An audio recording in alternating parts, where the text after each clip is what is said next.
আজ আমরা যাচ্ছি সময়ের পেছনে, হাজার বছর আগের ইসলামিক জ্ঞান, যেখানে মনের রোগের চিকিৎসা হতো আত্মার আলোয়।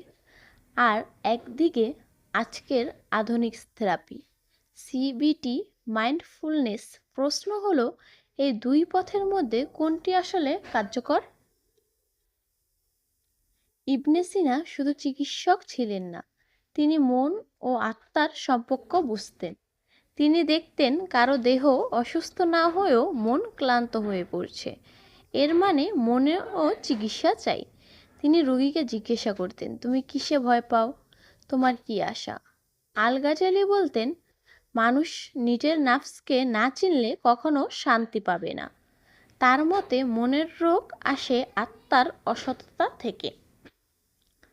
আজকের যুগে আমরা বলি কনভার্টিভ বিহেভিয়ারাল থেরাপি। এর মূল কথা, চিন্তা বদলালে অনুভূতি বদলায়। যেমন কেউ আমি ব্যর্থ, মন খারাপ। সিবিটি শেখায় ব্যর্থতা শেখার সুযোগ। আর মাইন্ডফুলনেস বলে তুমি এই মুহূর্তেই বাঁচো, না ভবিষ্যতের চিন্তা, না অতীতের পিছুটান। এই পদ্ধতিগুলো কার্যকর, কিন্তু প্রশ্ন হলো, এগুলো কি আসলেই নতুন? আসলে ইসলামিক সাইকোলজিতে অনেক আগে থেকেই ছিল এই চর্চা। তাওয়াক্কুল মানে ভবিষ্যতের চিন্তা আল্লাহর ওপর ছেড়ে দেওয়া। এটা তো এক ধরনের মাইন্ডফুলনেস।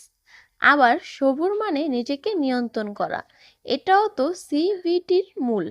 আধুনিক থেরাপি কাজ করে আচরণে, আর ইসলাম কাজ করে আচরণ ও আত্মার মধ্যে। তাই কেউ মন খারাপ করলে শুধু থেরাপি নয়, তওবা, জিকির ও দোয়া করত। এটা ছিল একসাথে চিন্তা, আত্মা পরিষ্কার করার পদ্ধতি। তুমি কোন পদ্ধতিকে কার্যকর মনে করো, শুধু থেরাপি, না আত্মা ও মনের সংমিশ্রণ? কমেন্টে জানাও। কাজল টক্সে আমরা শিখি নিজেদের বুঝে উঠতে। এমন আরও ভিডিও পেতে কাজল টক্সকে এখনই সাবস্ক্রাইব করো। Be confident.